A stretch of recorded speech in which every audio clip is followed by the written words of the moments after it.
Friend তুমি, acting করতে হবে। আমার অসহায়তার একদম সুযোগ নেবে না। এক সেকেন্ড সুযোগ তুমি নিচ্ছ আমার অসহায়তা, ঠিক আছে? আর কি, আমি ফেক বয়ফ্রেন্ড ঠিক আছে, কিন্তু তোমার মমকে তো বোঝাতে হবে যে আমি ফেক নই, রিয়েল বয়ফ্রেন্ড। অন্তত হাত ধরার পারমিশন পাওয়া যাবে তো? না, তুমি তো বলেছিলে আমরা 2 বছর ধরে প্রেম করছি, তাই না? ওই হ্যাঁ, আচ্ছা ঠিক আছে, পারমিশন দিলাম, বাট বেশি না ফ্র্যাঙ্ক হওয়ার চেষ্টা করো না, ওকে? আমি যে সে মেয়ে নই, অ্যান্ড আমি অলরেডি একজনকে ভালোবাসি।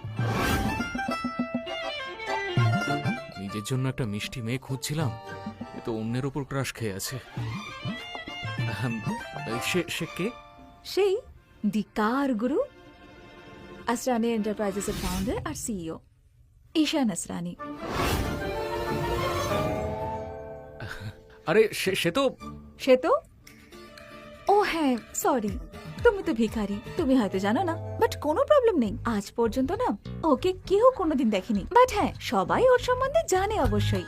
তুমি জানো, মাত্র 18 বছর বয়সে ও নিজে ইঞ্জিনিয়ারিং শিখে সব থেকে ফাস্টেস্ট আর সেফেস্ট কার ডিজাইন করে।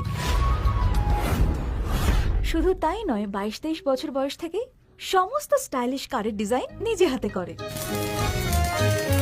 অ্যাবসলিউট জিনিয়াস, দি কার গুরু, মাই হিরো। আর তুমি জানো, লাক্সারিয়াস স্পোর্টস কারের সেগমেন্টে ওর বানানো গাড়ির জন্য সবাই পাগল হয়ে যায়। তাই নাকি? তবে জানো সব থেকে ভালো কথা কি?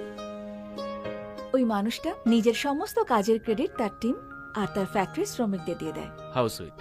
তো ব্যাস, সেই হলো মাই ফার্স্ট লাভ, আমার প্রথম ভালোবাসা।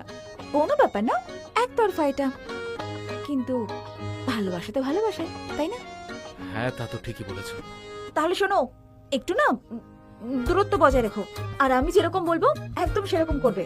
হ্যাঁ, এই দূরত্বটা ঠিক আছে তো? ও ও, আমি জিজ্ঞেস করতে ভুলে গেছি, তোমার নাম কি?